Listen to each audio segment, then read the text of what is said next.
La première lecture nous évoque la dimension nuptiale que Dieu veut entretenir avec son peuple.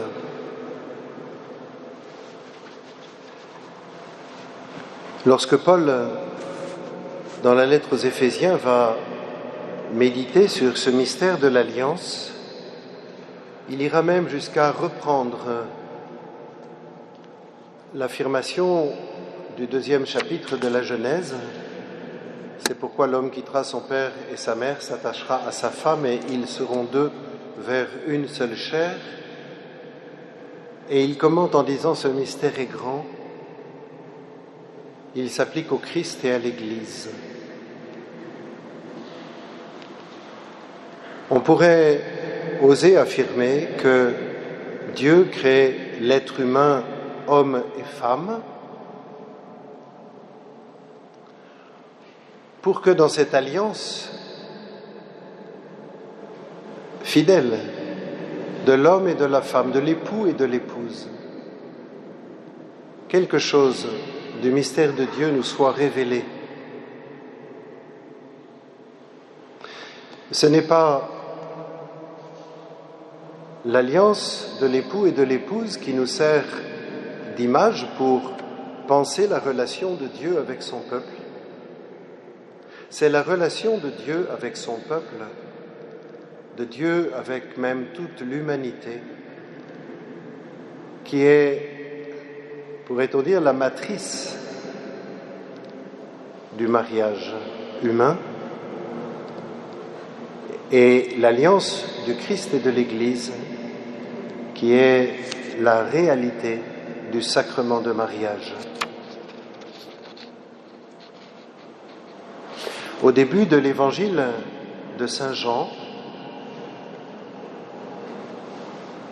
après que nous a été présenté Jésus comme celui sur qui repose l'Esprit, celui qui appelle à le suivre, nous avons cet épisode des noces de Cana,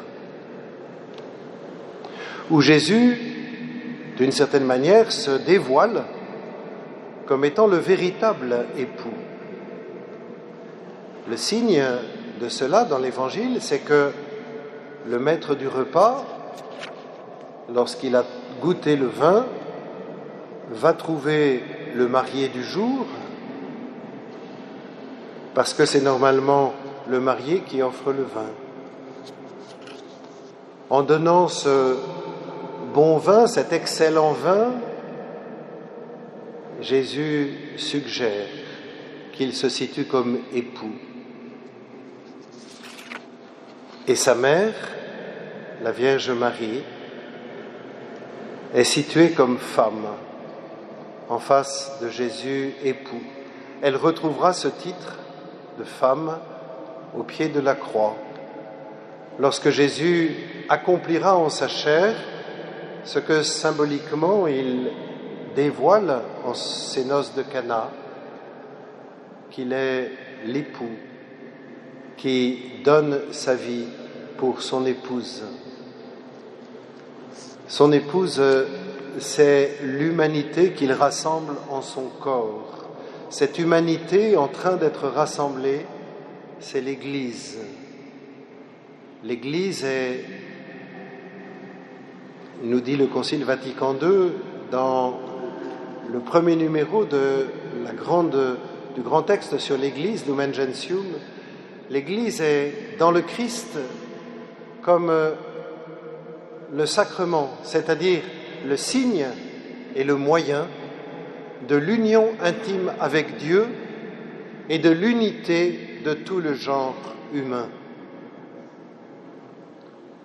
En ce dimanche, qui se situe dans la semaine de prière pour l'unité des chrétiens, il nous est bon de contempler à nouveau ce mystère de l'Église, qui est l'humanité en train d'être rassemblée dans l'unité du corps du Christ, pour que toute la famille humaine puisse entrer dans la pleine communion de Dieu Trinité.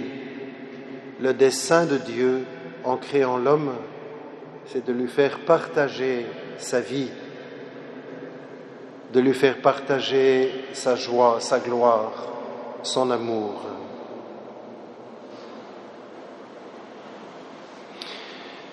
L'Évangile nous dit que c'est le premier signe. Tel fut le commencement des signes que Jésus accomplit. Il n'y a donc aucune raison que Marie demande à Jésus un miracle. D'abord, elle ne lui demande rien.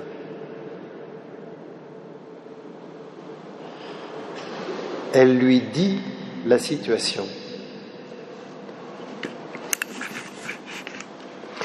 Dans son livre Conseils et souvenirs, sœur Geneviève, à savoir la sœur de Thérèse, Céline,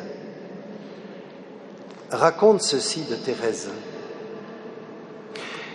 Quand elle exprimait son vœu de faire du bien sur la terre après sa mort, elle y mettait cette condition.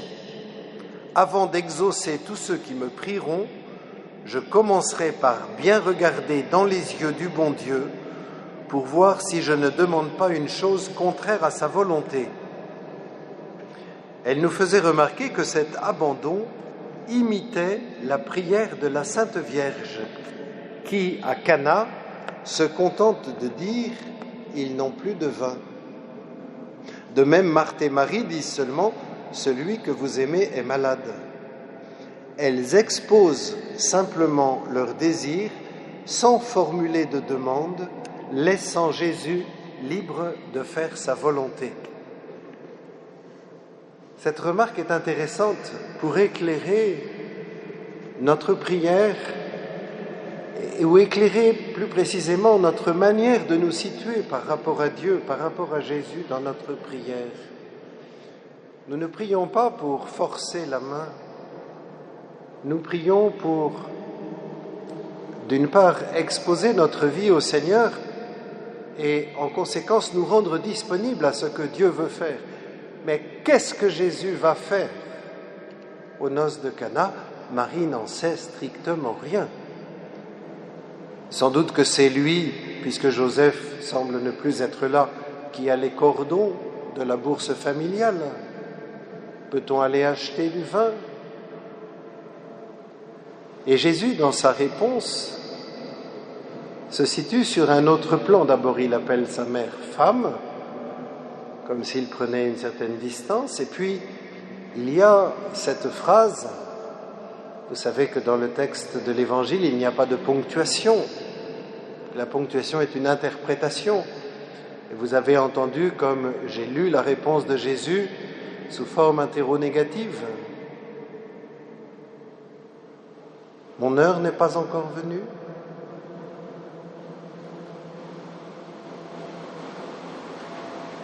Et Marie ne sait pas ce que va faire Jésus.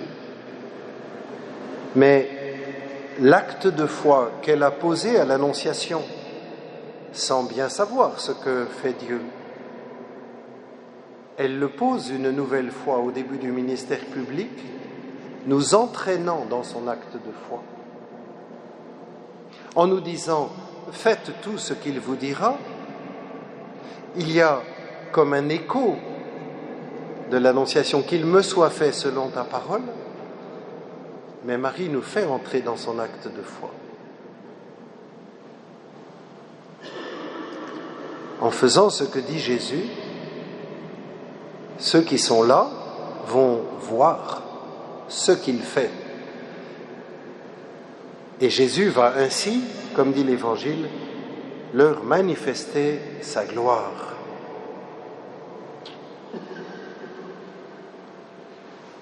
Il s'agit pour nous d'entrer dans cette relation nuptiale à Jésus. L'Église est l'épouse.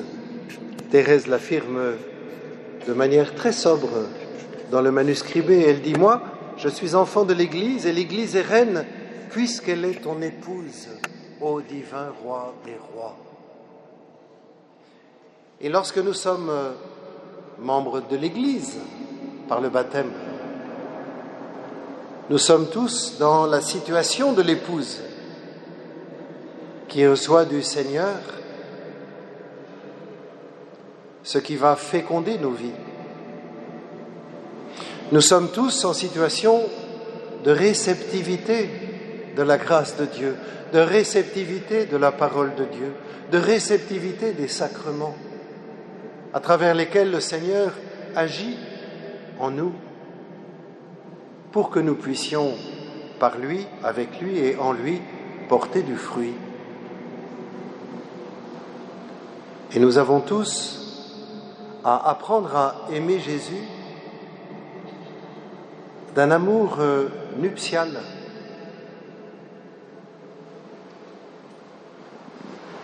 Dans les Écritures, et notamment chez saint Paul, nous avons deux images qui se complètent, deux analogies qui se complètent, et nous ne pouvons pas tenir les deux ensemble. C'est l'analogie de la tête et du corps.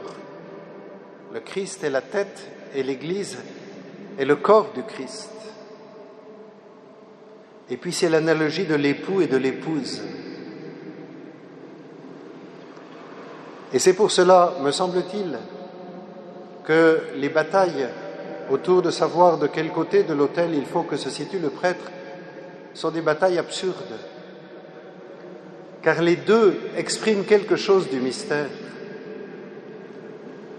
Lorsque le prêtre est en tête de l'assemblée, tourné dans le même sens que l'assemblée vers l'autel, c'est la tête et le corps qui sont évoqués. Lorsque le prêtre à l'autel fait face à l'assemblée, c'est l'époux et l'épouse qui sont évoqués. Il n'y en a pas un qui est meilleur que l'autre. Tous les deux disent quelque chose du grand mystère et nous ne pouvons pas tout dire en même temps. Mais comprenons bien que nous sommes toujours à la fois membres du corps du Christ, et le Christ est notre tête, et en même temps membres de l'épouse qui a à recevoir son époux, et qu'il nous faut aimer le Seigneur de cet amour de tendresse conjugale, que nous soyons hommes ou femmes. Oui, le Seigneur veut nous manifester sa gloire. Il veut nous entraîner dans cette alliance. Il veut nous donner dès maintenant le bon vin du royaume. Lorsque nous venons célébrer l'Eucharistie, c'est le Seigneur lui-même qui se donne à nous en nourriture. C'est tout le royaume qui nous est donné en partage pour que nous puissions poursuivre notre pèlerinage sur la terre, non pas seulement comme des exilés qui aspirent à la patrie, mais comme déjà des citoyens du royaume qui témoignent en notre monde que le Christ Sauveur est bien présent, que ce monde est sauvé, et que plus nous saurons accueillir la grâce du Christ, plus nous permettrons à ce monde d'accueillir son salut. Amen.